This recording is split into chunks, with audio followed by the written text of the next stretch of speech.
buenos días. Vamos a dar inicio a la charla sobre declaración de renta a personas naturales, año grabable 2017. Vamos a hacer una pequeña introducción. Básicamente, en este tema vamos a ir de lo general a lo particular para poder entrar ya posteriormente en el detalle de la parte de la declaración de renta de personas naturales. Bueno, entonces lo primero que vamos a establecer es la agenda para el día de hoy. La agenda que vamos a tener el día de hoy, primero que todo, como les comentaba, vamos a ir de lo general a lo particular. Entonces vamos a comenzar con unos antecedentes básicamente sobre la reforma tributaria estructural. Posteriormente vamos a ver el punto de la residencia fiscal, ya que en la forma como distribuyeron los formularios para la presentación de la declaración de renta de las personas naturales en el año grabable 2017 se convierte en un factor muy importante de definir la residencia fiscal como tal. Luego vamos a ver los topes para los obligados a presentar declaración de renta para el año grabable 2017. Posteriormente vamos a ver el impuesto sobre la renta para las personas no residentes fiscales. Aquí es importante aclarar algunas cosas como las siguientes, o sea, la charla está enfocada hacia la gran mayoría de los contribuyentes del impuesto sobre la renta a personas naturales, o sea, la gran mayoría en nuestra muestra pues vienen siendo los residentes como tal, ¿sí? Pero de todas formas vamos a dedicar el punto 4, a hablar sobre los no residentes fiscales.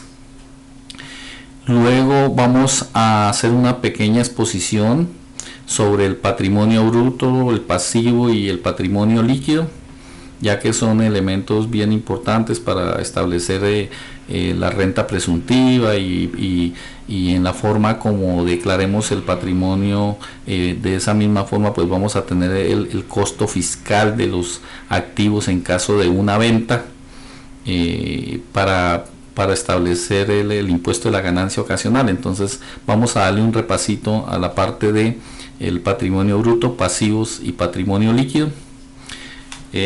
Posteriormente vamos a hablar de los ingresos.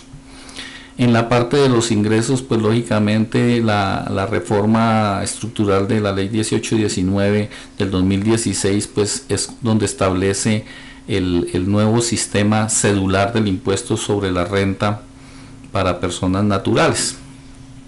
Entonces eso pues está reglamentada la ley 1819 con el decreto 2250 del 2017.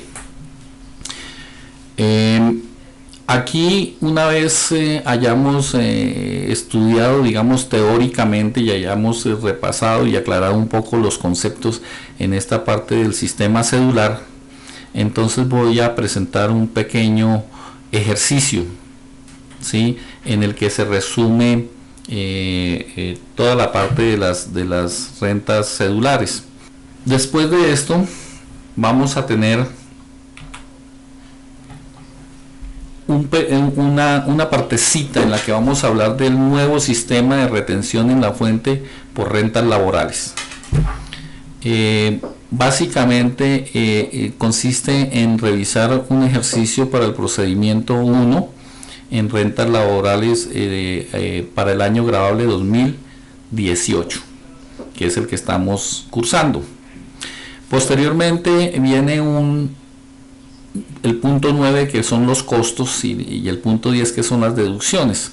Básicamente, ¿a qué nos vamos a referir? Vamos a darle un repaso a la sustentación legal de las deducciones y de los costos, y lógicamente vamos a tener en el transcurso de los ejercicios que vamos haciendo, vamos a ir haciendo énfasis en las limitaciones que tiene cada una de estas deducciones. Entonces, cuánto se puede deducir, hasta qué topes tienen las deducciones individualmente también, o sea, como los intereses de vivienda, los dependientes, la medicina prepagada. Posteriormente vamos a ver el punto 11, que son las rentas exentas. Entonces también vamos a darle un repaso al sustento legal que tienen estas rentas exentas, y nos vamos para la renta presuntiva. En la renta presuntiva hay algunas novedades. También lo vamos a hacer por intermedio de ejercicios muy sencillos en los que vamos a presentar qué novedades hay y cómo se hace. El punto 13 está compuesto por el anticipo impuesto sobre la renta. Entonces le vamos a dar un repaso a este punto para optimizar el anticipo. Y viene el punto 14, que es la renta por comparación patrimonial. La renta por comparación patrimonial, la ley 1819 pues no la había contemplado, pero posteriormente el decreto 2250 ya la incluyó, y ahí quedó claro. Ahora más adelante, cuando ya entremos en el tema, podemos precisar cómo quedó en el 2250. Posteriormente vamos a ver los descuentos tributarios, y ya con este tema de los descuentos tributarios, pues lógicamente ahí prácticamente se acaba lo que es la parte de renta, y entramos a complementarios. Complementarios, entendida la ganancia ocasional. Entonces ese va a ser el punto 16. Y por último vamos a tocar el punto de sanciones. En las sanciones, pues como es tan extenso el tema, pues vamos a tratar de manejar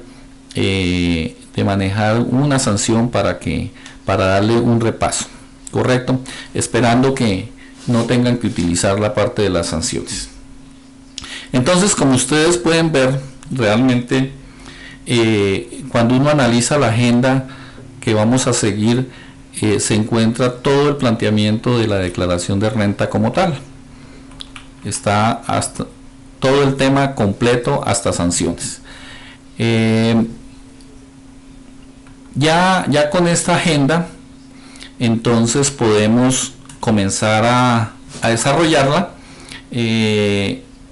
comenzando por los antecedentes de la reforma tributaria. Básicamente, ¿qué sucedió con la reforma tributaria? Entonces, los antecedentes para generar la reforma tributaria de la ley 1819, pues fueron básicamente la caída en los precios del petróleo, pues es el principal producto de exportación del país, correcto. También otro punto clave era el recaudo tributario bajo respecto al potencial que puede recaudar el gobierno por impuestos. Y el tercer punto es la deficiencia en los mecanismos para controlar la elusión y la evasión. Entonces, basados en esto, se expide la reforma tributaria, la ley 1819. Entonces, esta ley 1819, pues, ¿qué objetivos busca? La ley 1819 busca los siguientes objetivos. Primero, alcanzar una mayor calidad tributaria. Ese es punto clave, así como elevar el recaudo a su nivel potencial y fortalecer la lucha contra la evasión y la elusión. Entonces, ese viene siendo el objetivo que nos busca la ley 1819. Ya en el desarrollo, ahorita cuando veamos un poquito más a detalle la ley 1819, nos vamos a dar cuenta que todo está enfocado hacia estos tres puntos, correcto. Entonces continuamos acá. Voy a hacer un pequeño repaso de cómo está distribuido el articulado de esta reforma tributaria, para hacer un recorder. Y yo sé que muchos de nosotros ya hicimos bastantes seminarios sobre la reforma tributaria y todo esto, pero ya a estas alturas, con el pasar de los tiempos y que nos van saliendo nuevos temas y nuevas cosas, pues lógicamente pues hay muchas cosas que se van quedando como atrás. Entonces voy a hacer un recorderis con el ánimo de que vayamos hacia la parte específica que es la renta a personas naturales, ¿correcto? Entonces, comenzamos acá. La parte 1 de la ley 1819 se refiere al impuesto sobre la renta de personas naturales. Realmente estamos hablando de 19 artículos, del 1 al 19. Entonces ahí en esa primera parte es donde la reforma tributaria nos dice cómo vamos a manejar a partir del año gravable 2017. Cómo vamos a manejar el impuesto de renta para las personas naturales, que básicamente es toda la parte cedular. Entonces viene una segunda parte que es el impuesto sobre la renta. Esta segunda parte de donde viene el impuesto sobre la renta, pues estamos hablando de 119 artículos, o sea, del artículo 20 al 139. Es importante y hago énfasis en esta segunda parte porque aquí dentro de esta segunda parte del impuesto sobre la renta quedan hace muchas aclaraciones la reforma tributaria con respecto a las personas no obligadas a llevar contabilidad, ¿sí? Entonces, por un lado eso, y por el otro lado, como ustedes saben ya, realmente en esta segunda parte fue donde las leyes tributarias digámoslo así, se acomodaron a las NIF, correcto. Entonces por eso es tan extenso, porque en esta parte fue cuando ya se dijo, oiga, la parte tributaria pues va a utilizar las mismas definiciones que tenemos en las NIF para poderlas entre comillas igualar, ¿sí? La terminología, homologar la terminología. Entonces es muy importante y por eso es tan extenso. Pero ahí vienen muchas cositas también a nivel de personas naturales, en la parte de las personas no obligadas a llevar contabilidad. Bueno, entonces viene la parte 3. La parte 3 es el régimen tributario especial. Ya todos sabemos que lo reglamentaron, que están exigiendo todas las cosas para poder pertenecer al régimen tributario especial, ya que pues por ese lado se ha planteado que puede haber, no sé, evasión, en fin, entonces se tomaron todas las medidas correspondientes. Posteriormente viene en la parte 4 el monotributo. Nuevo el monotributo, entonces crearon el monotributo y viene la parte 5 que era la parte de el impuesto sobre las ventas. Realmente en su momento el impuesto sobre las ventas, digamos, para recordar algún punto especial, pues realmente fue el famoso incremento del 16 al 19%, digamos. Hay otras cosas y hay otros ajustes, pero básicamente se refería a esa parte. ¿Para qué? Para poder recaudar más dineros para el Estado. Posteriormente, en la parte 6 viene el impuesto nacional al consumo, al que también se le hicieron algunos ajustes. Viene la parte número 7, que es el gravamen a los movimientos financieros. En el gravamen a los movimientos financieros, que inicialmente habían dicho que los iban a quitar, pero ahí lo reglamentaron, ahí siguen apareciendo. Luego viene la parte 8, que es la parte del impuesto nacional a la gasolina. Posteriormente viene la parte 9, que es el impuesto nacional al carbono. Y en la parte 10, que es la contribución para fiscal al combustible. La parte 11, que son los famosos incentivos tributarios para cerrar las brechas de desigualdad, ¿cierto? Esto es en las zonas afectadas por el conflicto. Las zonas afectadas por el conflicto, en la que se plantea que las empresas privadas, con el producto de los impuestos que tienen que pagar, hasta el 50% de estos impuestos los puede invertir en obras en estas zonas de conflicto. Entonces, lógicamente, bajo la supervisión del gobierno nacional y pues aprobados los presupuestos por el gobierno nacional, en fin. Pero pues esto quedó aquí en la parte 11 de la reforma tributaria. Luego viene la parte 12, que habla sobre la contribución nacional de valorización. Nosotros estamos muy acostumbrados a manejar esta valorización prácticamente en los municipios. en los municipios, en las ciudades, en los distritos especiales, ya veníamos muy acostumbrados, pero ahora aquí la reforma tributaria también lo trae ¿para qué? Para manejar la contribución por valorización a nivel nacional. La parte 13 trata sobre el procedimiento tributario.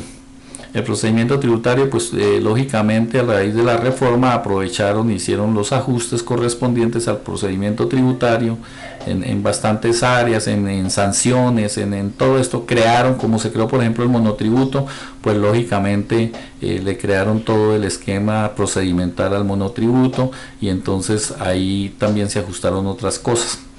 Realmente viene la parte 14, que es la parte de la administración tributaria. En la parte de la administración tributaria lo que manejaron básicamente pues fue la modernización de los sistemas, el plazo de 5 años para modernizar los sistemas, para que la DIAN pueda hacer mejor su labor, actualizar la parte de los programas tributarios, también la carrera de las personas que van a trabajar en la DIAN. ¿Para qué? Pues para poder tener digamos una carrera administrativa y poder manejar mejor las situaciones. Luego viene la parte 15, que en la parte 15 pues los famosos delitos contra la administración tributaria, que ya nosotros conocemos, que básicamente es pues lógicamente no consignar los dineros que retenemos en la fuente, o los dineros que captamos por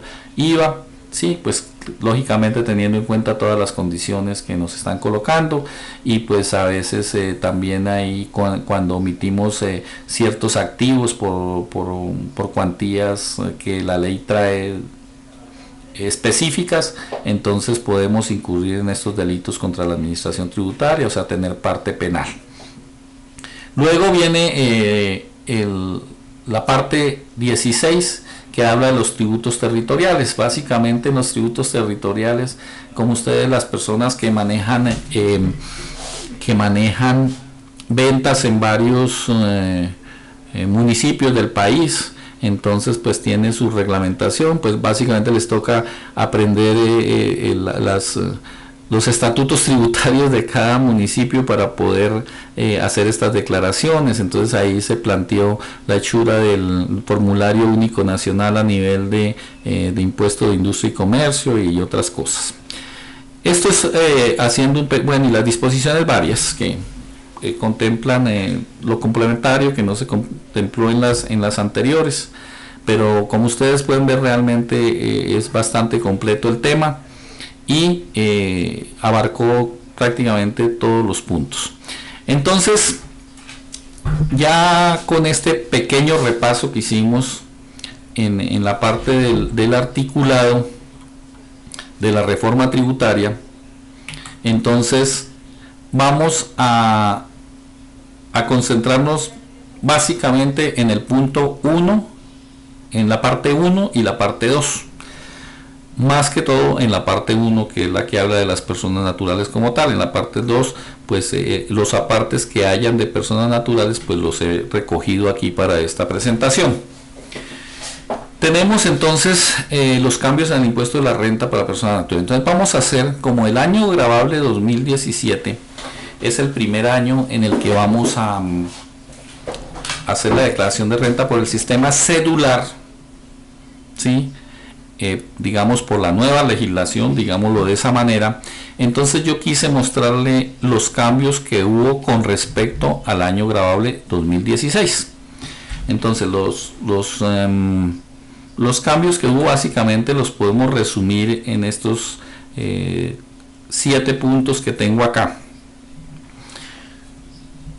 el cual vamos a comenzar. Entonces el primer cambio fuerte que hay es nueva clasificación por fuentes de ingreso, o sea, las famosas cédulas, ¿cierto? Es abrir los ingresos y la depuración del impuesto por cédulas. Ya más adelante vamos a entrar en el tema, vamos a ver qué cédulas, qué podemos deducir, cómo hallamos la renta líquida, qué condiciones nos están colocando, en fin. Pero para destacar, las condiciones que nos comienzan a colocar es la limitación de las rentas exentas para 3 de las 5 cédulas, ¿cierto?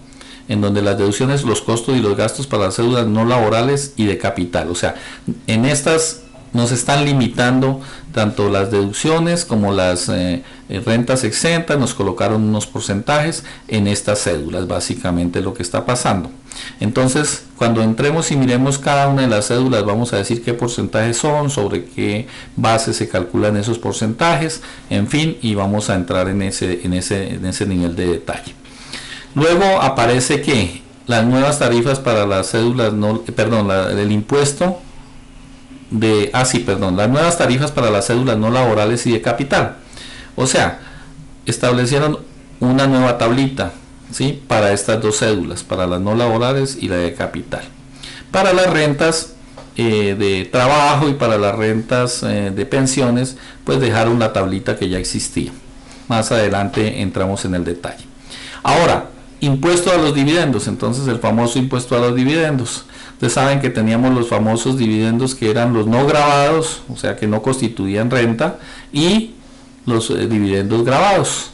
Entonces ahora a esos dividendos que calculo uno que son no grabados, entre comillas, le digo entre comillas porque ahora en adelante, a partir del año gravable 2017, van a ser ¿qué? Grabados, ¿sí? Van a dejar de ser no constitutivos y vamos a tener que pagar sobre esos, entre comillas, no grabados, vamos a tener que pagar un impuesto sobre una tablita que nos sacaron, que más adelante la vamos a ver. ¿Qué sucede aquí? ¿Qué otro cambio fuerte hay? Eliminan los sistemas de ¿qué? De IMAN e IMAS. ¿Sí? Entonces, ahí sí, a veces les digo, bueno, cuando ya lo estábamos manejando de la mejor manera, entonces nos dicen, oiga, mire, ya no más IMAN y más, a partir del año gravable 2017.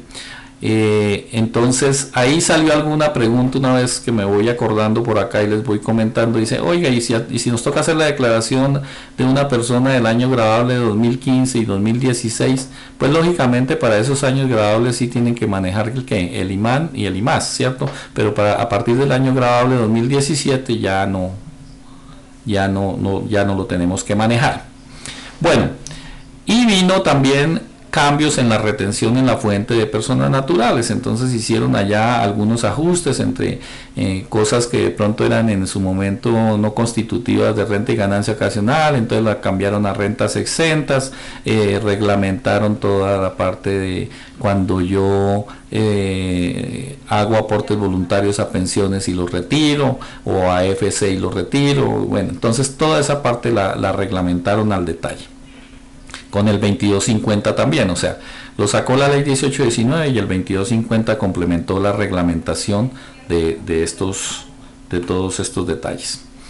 Bueno, entonces ahí, como podemos ver, ya tenemos cuáles son los cambios más importantes que hay entre el año gravable 2016 y el año gravable 2017.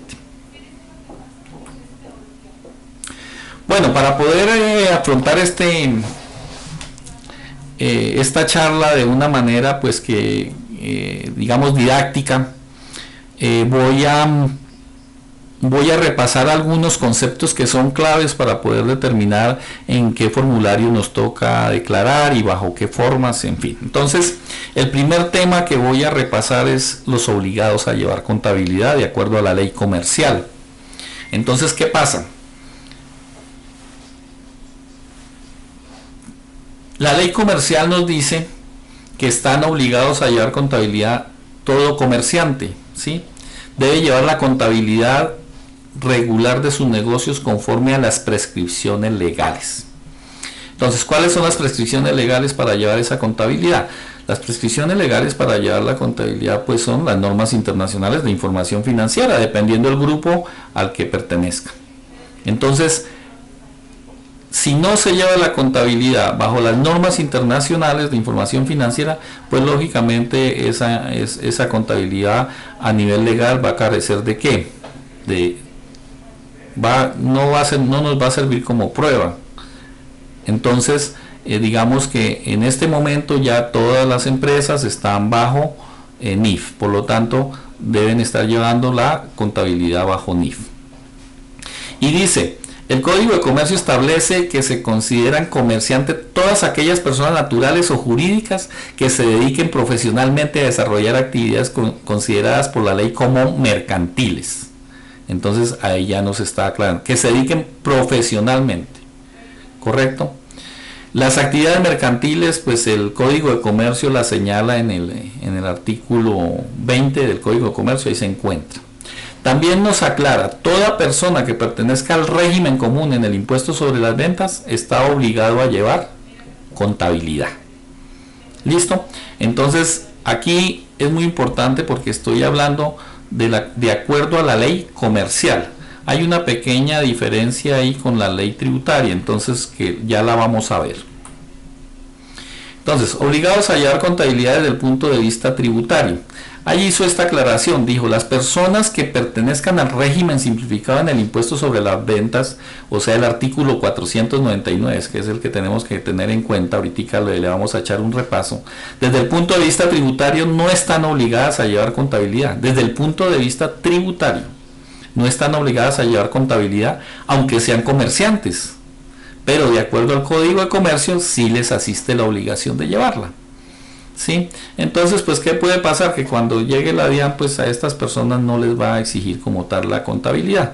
Pero desde el punto de vista del Código de Comercio, si son comerciantes, pues deben llevar la contabilidad para hacerla valer como prueba.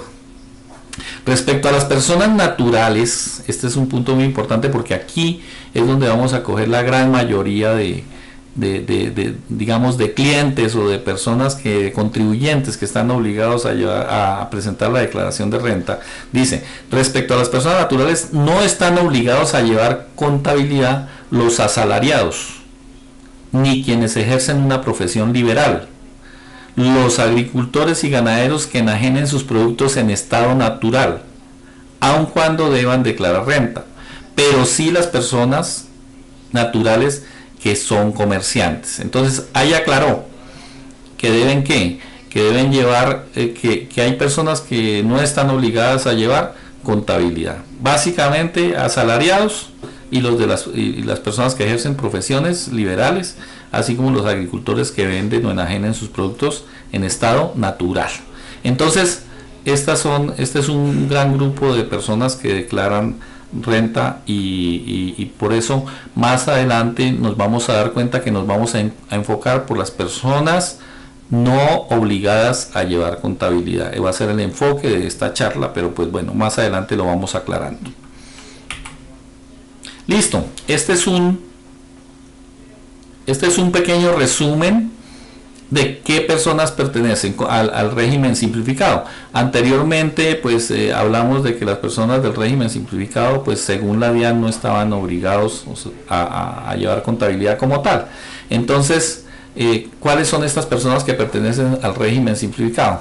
Ese es el artículo. Ese artículo 499 fue modificado por la ley 1819. Entonces básicamente, ¿qué hizo?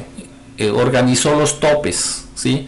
Y el tope, el número mágico aquí para esto son 3.500 VT. Por ejemplo, en el primer punto que dice que en el año anterior hubieran obtenido ingresos brutos totales provenientes de la actividad inferiores a 3.500 VT, antes eran 4.000. Que tengan máximo un establecimiento de comercio, que en el establecimiento de comercio no se desarrollen actividades bajo franquicia, o sea, intangibles, que no sean usuarios aduaneros, ¿sí? Que no hayan celebrado en el año inmediatamente anterior ni en el año en curso contratos de venta de bienes o prestaciones de servicios grabados por valor individual igual o superior a 3.500 VT, antes eran 3.300, lo mismo para el monto de las consignaciones y depósitos o inversiones financieras, también lo bajaron a 3.500, eran 4.500 VT, y para la celebración de contratos de bienes o servicios, prestaciones de servicios grabados, cuantía individual no superior a ¿cuánto? A 3.500. Como podemos ver, básicamente el número que estandarizaron fue 3.500 VT. Entonces estas personas pertenecen al régimen simplificado. Bueno, muy bien, eso era para dar un pequeño resumen de esta parte.